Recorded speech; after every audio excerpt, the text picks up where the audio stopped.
Okay, so welcome to our first tutorial using Photoshop. In this tutorial, I'm just going to show you basically some of the panels and how to use the tools on the side palette. There are essentially two different things that you can use Photoshop for. You can use it to open a new canvas where you can either draw an image or compile a number of images that you found online or that you've used in other documents, or you can open a pre-existing image and add to or change that. In this particular tutorial, we're going to start with a fresh canvas and we're just going to demonstrate some of the tools and the different things that you have to work with. In order to open a new document, we go up to the File menu at the very top of the page. You have a bunch of options there where we say New. We then get a bunch of options about how we would like our new document to look. We can give the document a name.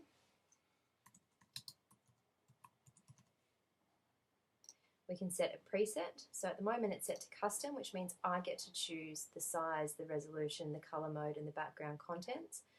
If, for example, we know we want to have an A4 document though, we can choose international paper. And then under size here we get all of the standard international sizes.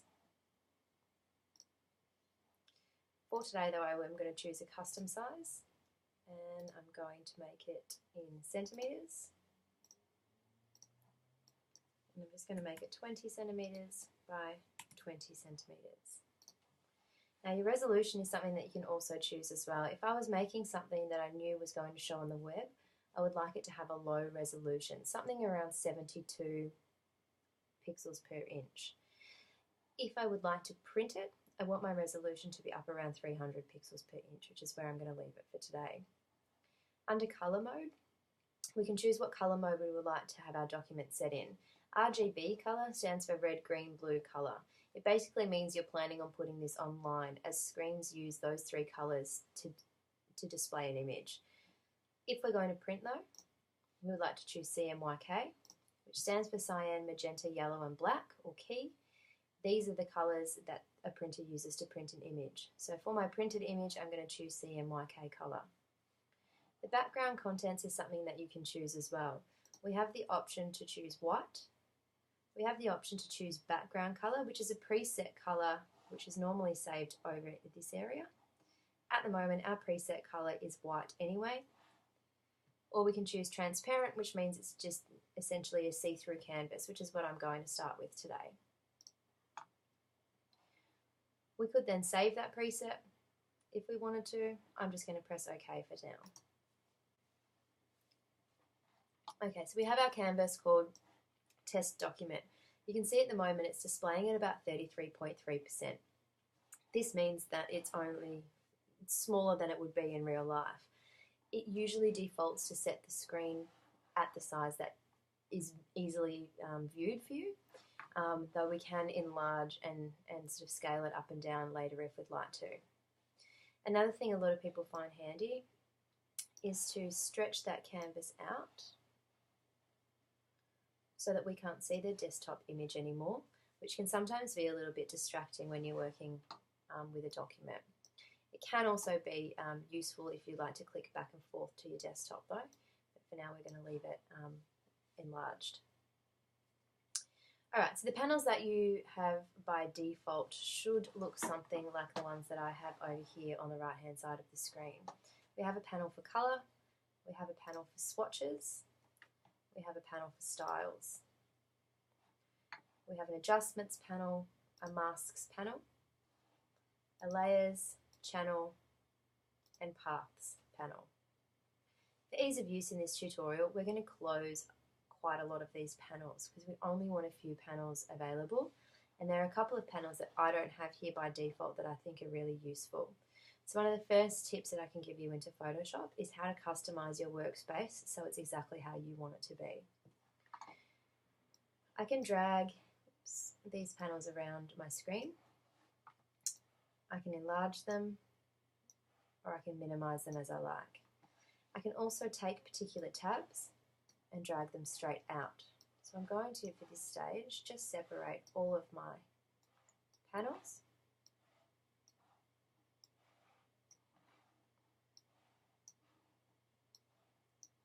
So that I have them all separately. panel that I'm going to get rid of is my Paths panel. I'm going to get rid of my Channels panel. I'm going to get rid of my Styles panel. And I'm going to get rid of my Masks panel. I'm then just going to arrange these in a way that makes sense to me. Layers is the panel that you use most often. So I'm going to put it down here. And I'm going to make it a little bit larger. I'm going to put my colour and my swatches panels back together. And drag these around so they're actually sitting next to each other. And I'll put them at the top. I'm also going to drag my adjustments panel and put it in there as well. The idea of these three panels is obviously they allow you to set the colour, they allow you to save colour as little colour swatches, so if you find the perfect shade of green you can save it in here so you can find it again later. And adjustments allow you to adjust images and so forth. So these three things, it makes sense to me that they are all together.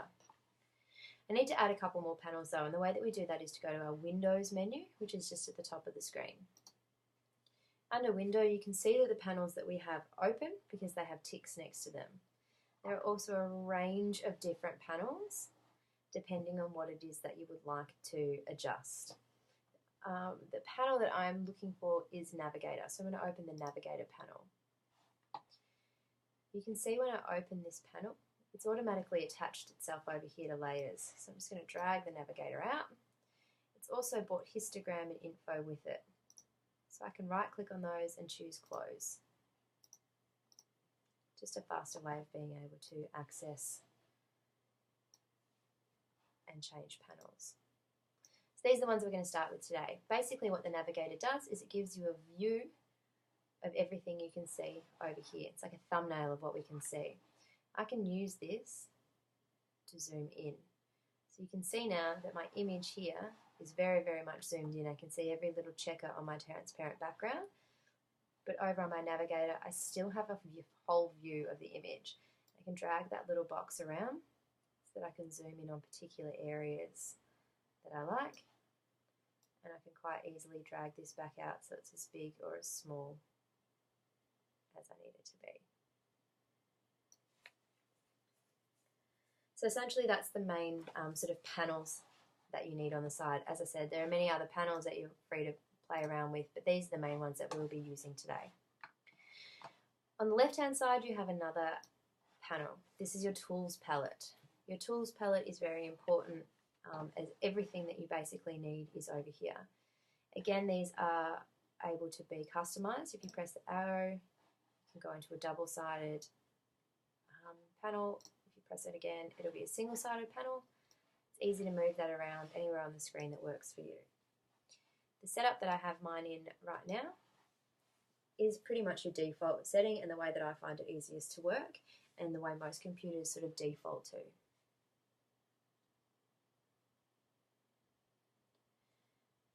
Okay, so with our blank document, one of the first things we're going to look at is how we actually start to get something on this page.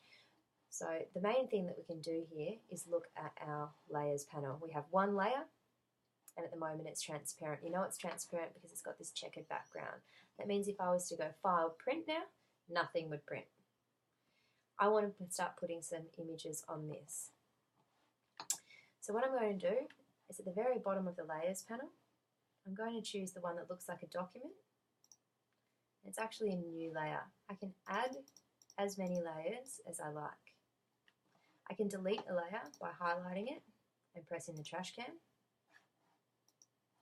Or I can drag a particular layer to the trash can.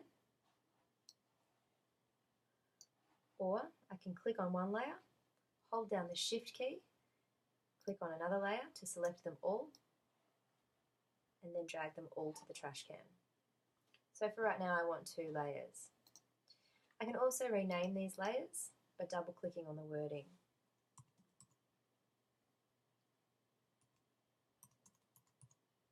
I'm going to name the bottom layer background, and I'm going to name the top layer image 1. So now we just need to make sure that we have the right layer selected in order to edit that one particular layer. So with my background layer selected, I'm going to add a background to this. This is where our Tools panel comes in. On our Tools panel, at the very bottom, I have the option for selecting colours. They allow me to have two colours. It defaults to black in the foreground and white in the background. If I would like to switch those, I have an arrow here to be able to switch between the two. So now I have white in the foreground and black in the background. If I ever want to default to original default settings, I can press this little icon here and it brings black to the foreground, white to the background.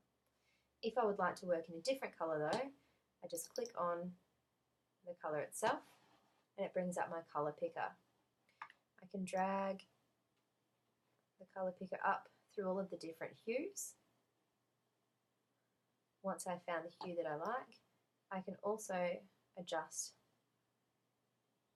the brightness and saturation of those colours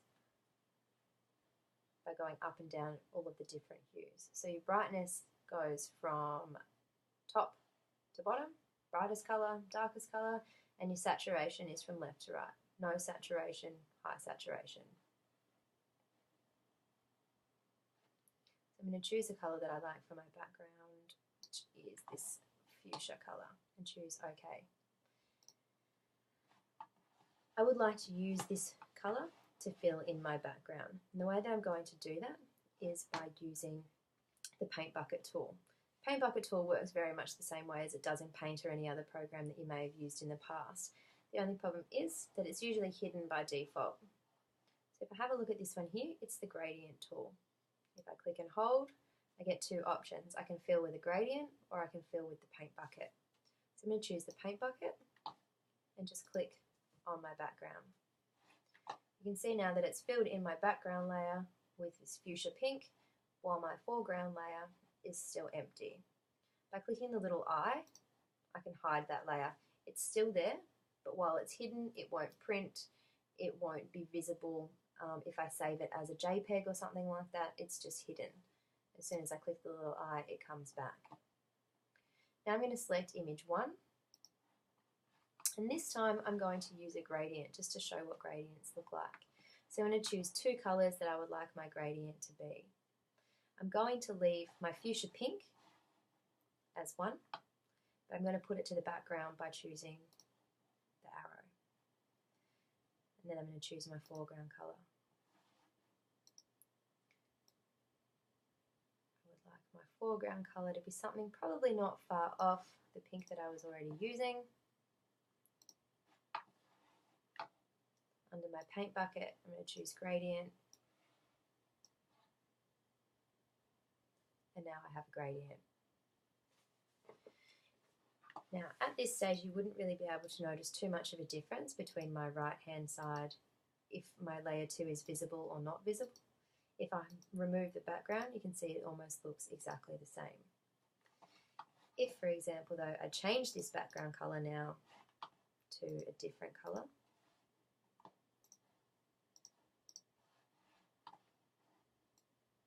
use my paint bucket and fill. You see, the reason that I can't see it is because my image 1 is totally covering my background image. It's sitting on top of my background image. So even though I've changed the background now to yellow, you can't see it. If I get my eraser tool, select image 1 that I would like to erase. At the very top of the screen, I can adjust my eraser properties, so I can give myself a larger diameter brush. Now, as I erase parts of the foreground layer, you start to see the background layer coming through. Essentially, this is how layers work in Photoshop. It literally layers on top of each other. So whatever you have sitting on the top is going to be on top of whatever, is going to be visually on top of whatever is underneath it in the layers panel. If, for example, I would like my yellow to be on top now, I can click it, drag it and drop it on top.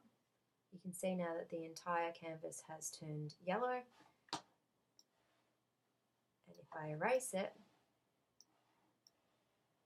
you can see the pink showing through. But you can also see transparent canvas from where I erased on image 1. So if I was now to choose another layer, put it on the very bottom,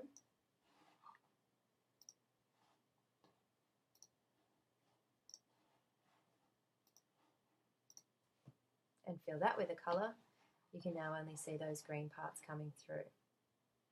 So this can be very useful if you're wanting to remove the background from a photo, or if you're wanting to make a poster or something like that where things are layered all on top of each other. For now, I'm going to delete layer 1 and image 1 and just keep my background. Now I don't like this yellow area that I've got, so I'm going to choose Command A, which is basically a shortcut for select all, and then I'm going to press delete on my keyboard, which deletes everything in the background. And then I'm going to choose Command D to deselect.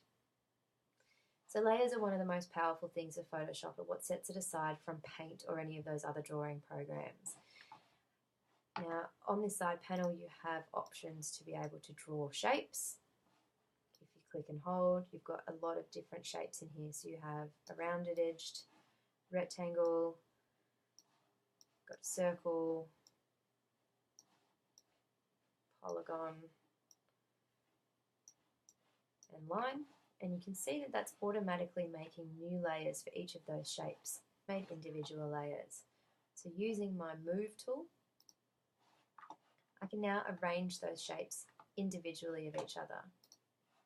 So I can click on my background, which is the square, and move it down to the bottom, and then click on the next one and move it, next one,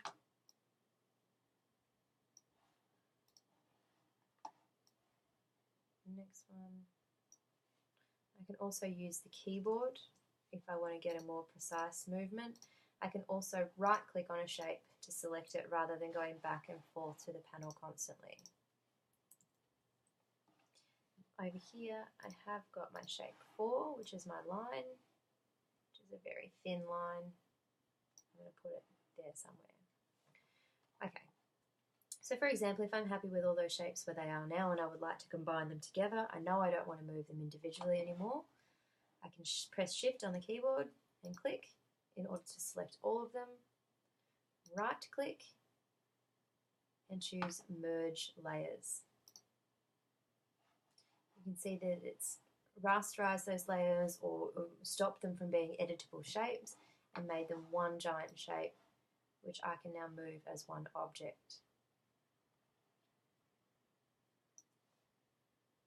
I'm going to press Command A again, delete on the keyboard to delete all of those. Command D to deselect. Now the other option that you have under the shape tools is Custom Shape Tool.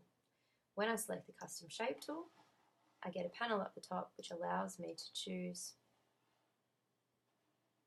from any of the custom shapes that I have saved on my computer. So I might like a love heart, which I can then draw. I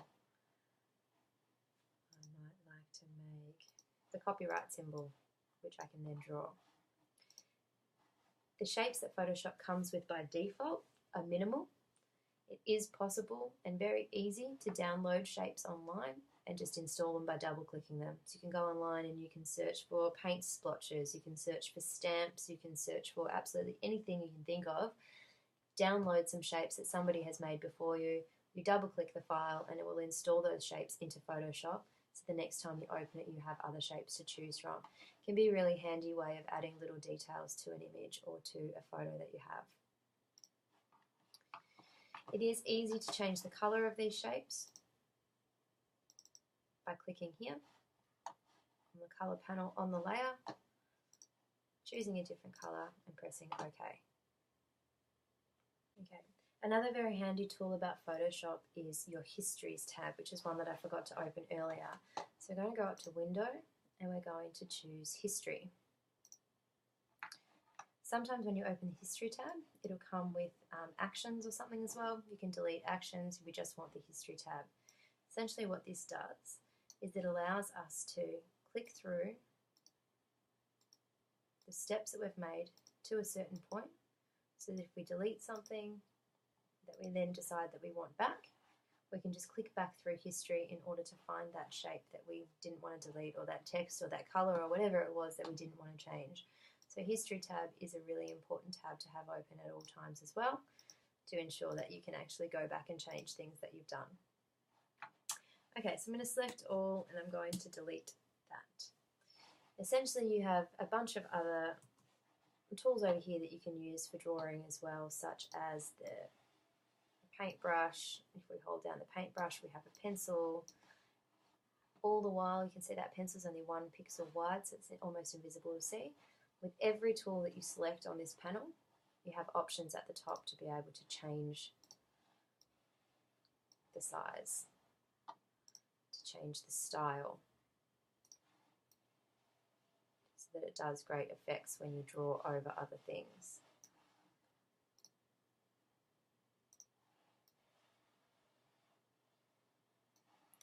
All of these effects obviously will do very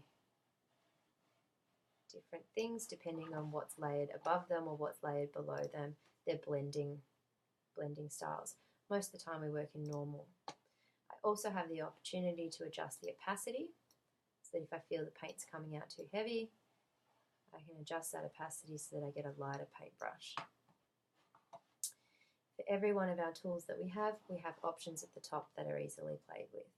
Select all, I'm going to press delete again and deselect. Okay, so what we're going to do now is start bringing in some shapes that we haven't drawn ourselves, or sorry, some images that we haven't drawn ourselves. And the way that we can do that is pretty simple. So if you found an image online that you would like to bring into this canvas, you just need to open it in Photoshop. We go File, Open, which is then going to bring up all of our different images that we have saved on our computer. I'm just going to open this one here. And you can see now that I have my blank canvas called Test Document in one tab, and I have the photo that I have in another tab. I would like to copy and paste that photo over to my other document. So it's really easy to do. We just go Command A to select all, just as we were doing when we were deleting things. Command C to copy. Command V to paste. Now we have an image in our new document. It's saved on a layer. I can move that image around to where I like it to be on the canvas with my move tool. I can also resize that image by pressing Command T. If I hold down Shift, it'll constrain the proportions so that the image stays within the same size and shape. If I just don't hold down Shift, I can make that and distort it however I like. I also have the option, when I'm in Command T, to rotate my image, to skew my image,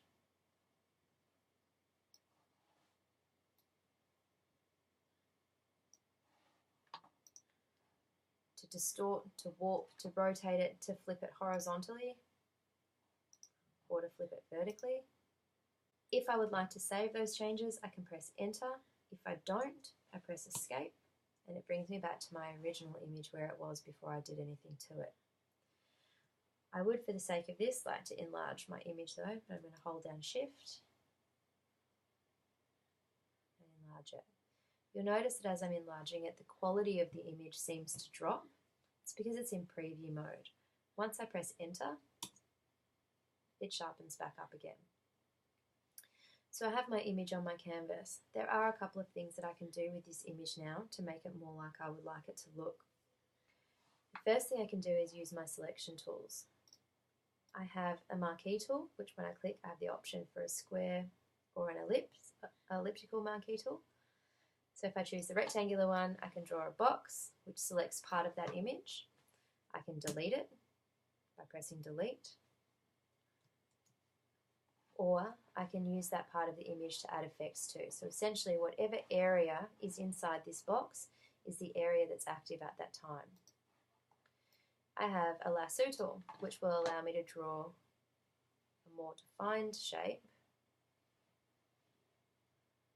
around an object, which I could then delete or change if I wanted to. I have a magic wand tool, which selects certain colours or certain areas. At the top of the page you'll find you have a tolerance as well. The higher that tolerance is, the more of that colour that it will select. The lower the tolerance is, the less of a colour it will select. So you can play around with those settings to allow you to choose a certain area to be able to delete or to be able to change. Control D will allow you to deselect.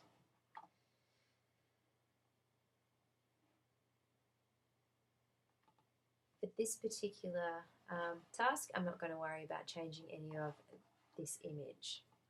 I am, however, going to adjust the colour of the image. So with that layer selected, I can choose Image menu at the very top and go into Adjustments. I have a lot of different adjustments in here that I can use. I've got Brightness and Contrast, which will allow me to brighten an image or darken an image. Contrast just allows the difference between the dark and the light to be more obvious. So as I increase the contrast, you'll see that my shadows get darker and my light areas get lighter. And as I decrease the contrast, they become more the same, or the image looks a little bit flatter. So by adjusting these two with each other, you can brighten something up and also do contrast, or you can darken it down while increasing or decreasing the contrast to get the exact sort of image that you like.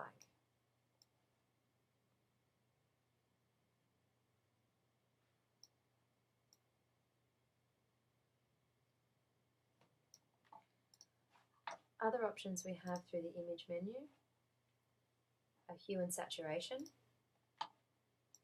The hue and saturation allows me to play with the colour of the image. So hue will allow me to actually change what colours are in the image to make it look a little bit more surreal.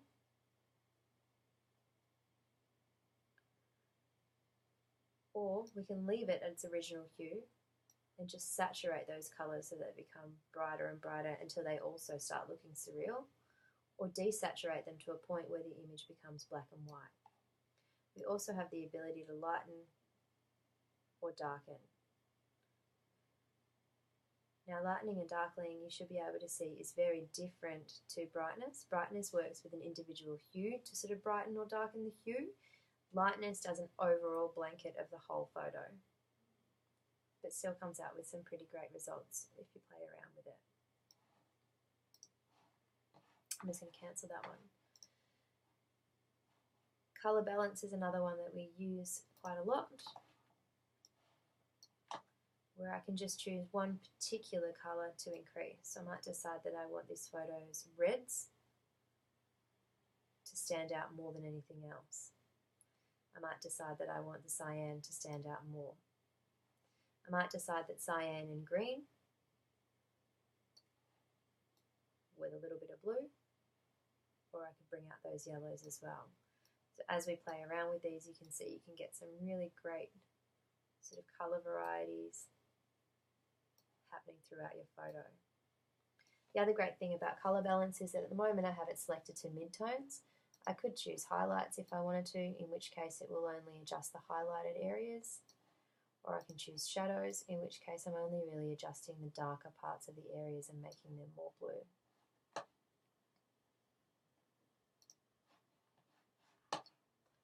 So essentially they're the main ones within the main options within your image adjustments. You have got other options here as well for invert, polarize, and you can feel free to play around with those as much as you want. Essentially with any one of these, if it has a dot dot dot next to it, it means it's going to bring up another panel that you can play around with or quit or cancel. The only two that don't is desaturate, which is just going to remove all colour from the image, causing it to be black and white. Or equalize, which will sort of balance out the image in an automated way. So at the moment I have an image that I'm fairly happy with. What I would like to do is bring in another image and place it on top of this one. So I'm going to go File, Open, and I'm going to open one of these images that I have from before. I'm going to select all by pressing Command A, copy it, Command C, and paste, Command V.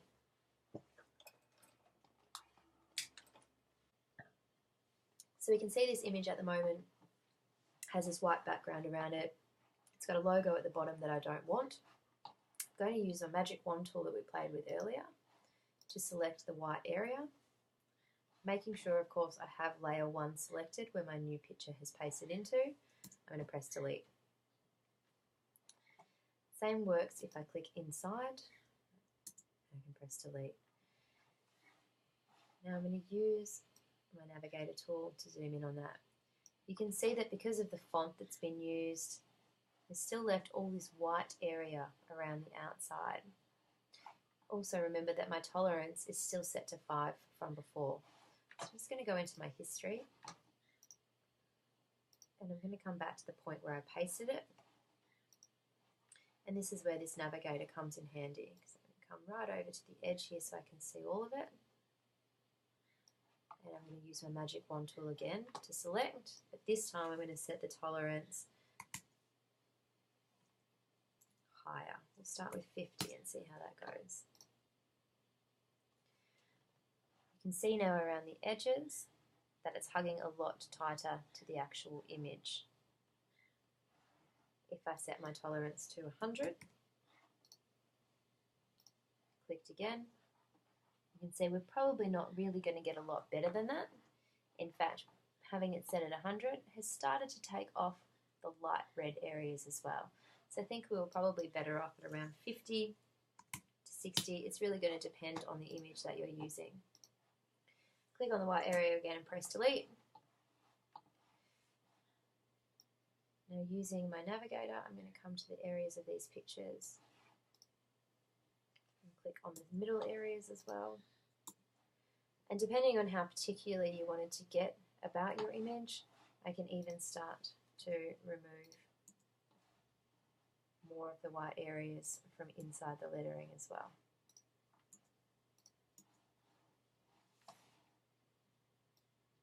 And zooming back out again. Oops. It's good to zoom in and out because sometimes you can notice that things that looked okay when zoomed out don't look so good when zoomed in, or vice versa. So you can really kind of zoom in and out on your image to really decide what needs to be done to it.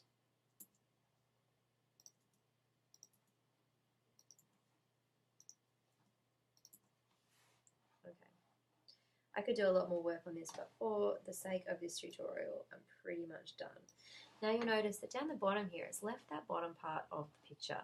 That was because there was a black line that ran across the top of this. So when I've used my magic wand tool, it saw white, it got rid of all of the white area, but as soon as it hit a black line, it stopped because it said this is different.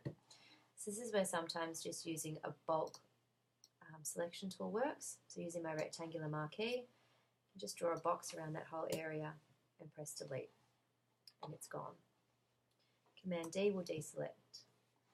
So now I have my censored image, and because it's sitting on top of my main picture in the layers panel, I can see through it. It's transparent. I have that layer selected though, so I'm going to press Command T to select it. Right click and choose Scale. And I'm going to scale it down a little bit. Right clicking and choosing Rotate. Rotate that around to get it to where I want it to be. Press Enter to confirm, and then using my Move tool, it's going to move that into position to where I would like it to be. Okay, now for this particular example, it's very difficult to see that because the background is so busy. It doesn't look like it's really standing out from the background. So this is where we can use some layer attributes. So over on our layers panel, I'm going to double click on layer, or on the layer, sorry, that I want to edit. And I have a whole lot of layer styles that I can choose from here. So I can choose to add a drop shadow. And one click on drop shadow, I will get the drop shadow options, which allows me to lower or increase the opacity of the drop shadow, the distance of that drop shadow, spread, and the size.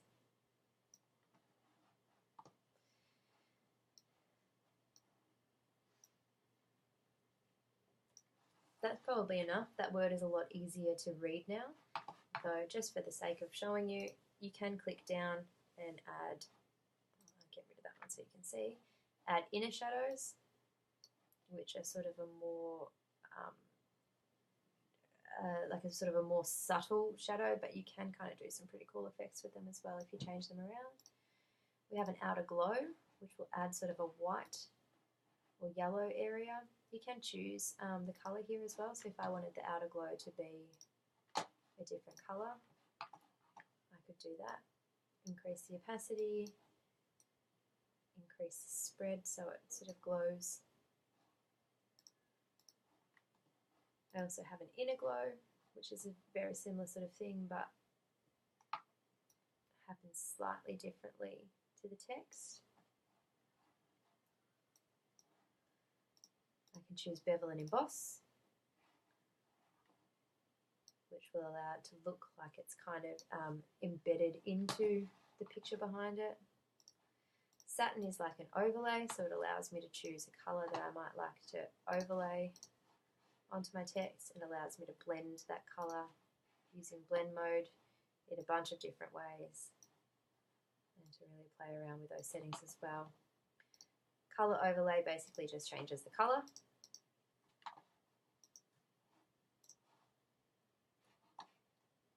Gradient overlay is a very similar thing, but obviously using a gradient of some sort. Pattern will allow you to add a pattern over the top. Again, when I choose here, Photoshop comes with a limited range of 2 different patterns. Patterns are available for download just like custom shapes. Just type in whatever pattern you're looking for into Google, checkered pattern Photoshop, and it'll come up with hundreds of places that you can download them from.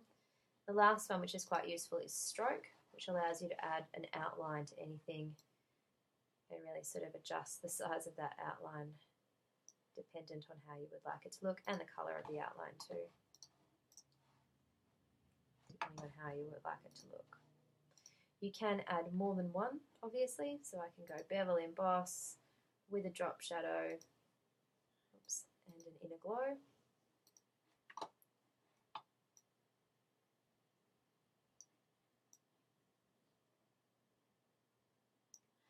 To get that sort of looking exactly how I want it to look. One of the only things we haven't looked at yet, which is a really basic tool with inside Photoshop, is your text tool. So your text tool is just over here in your tool palette. Click on it. Click anywhere on the page.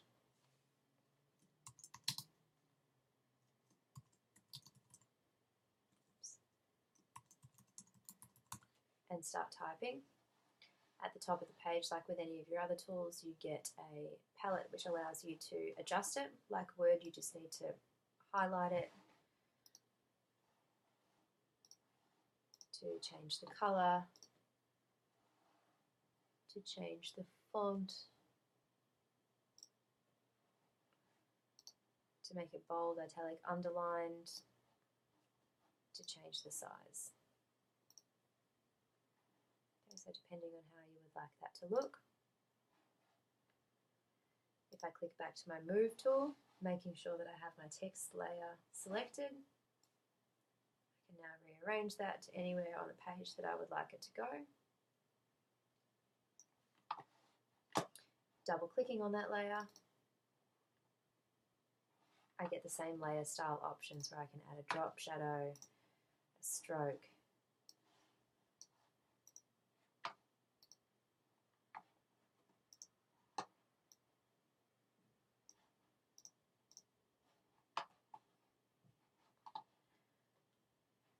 etc. Whatever you would like to do to make that sort of stand out as well. So our image is almost finished for the sake of demonstrating the basic tools within Photoshop anyway. One of the last things I'd like to demonstrate is here in your tools panel, you have this option for opacity. So for example, if I would like this to not be as harsh, I can click on the layer 1 that is my censored image, choose opacity, and bring that opacity down, and it will start to look as though it's only just there.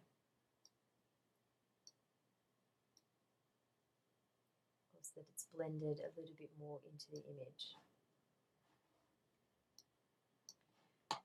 I could also, if I wanted to, choose a blending options. So here under normal, I could choose darken, and you can see it's going to have different effects on the way those two layers, the top and the bottom, interact with each other.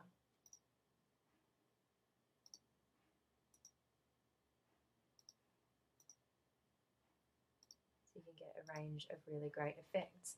Now this will differ as well depending on what it is sitting on top of. So blending options can be really a lot of fun because it depends what layers you have on top of other layers and how they interact with each other to get certain effects. Okay, so here's my image pretty much finished. The last thing I'm going to need to do is I've got all this excess canvas out here that I didn't need.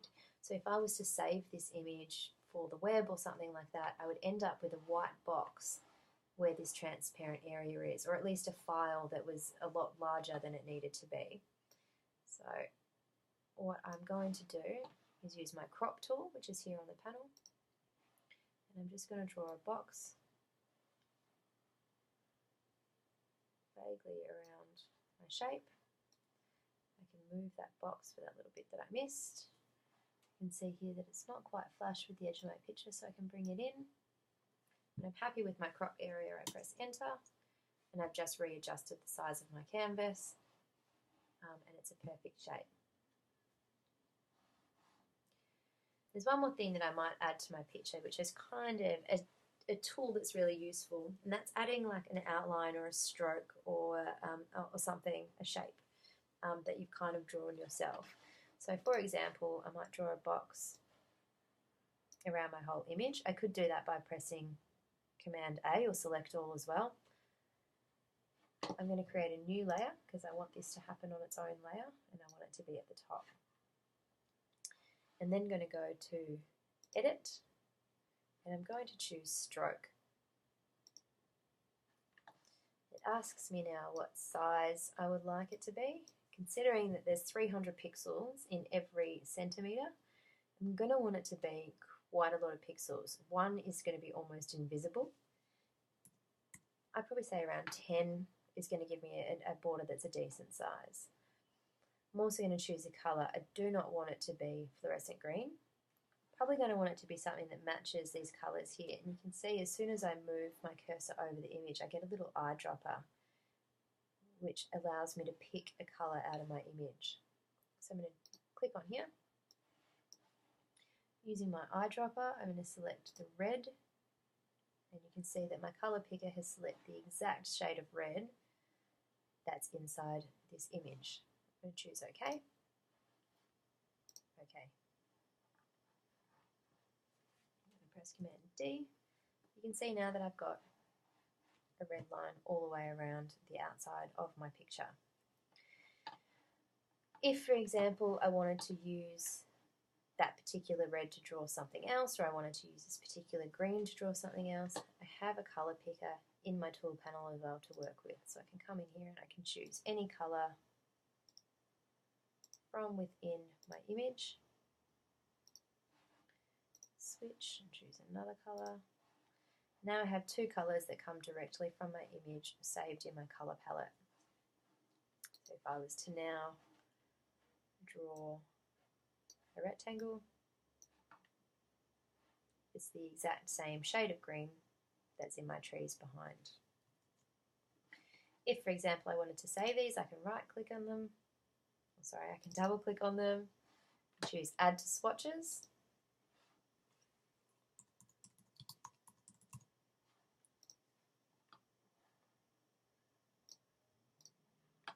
Now in my swatches panel, the very last one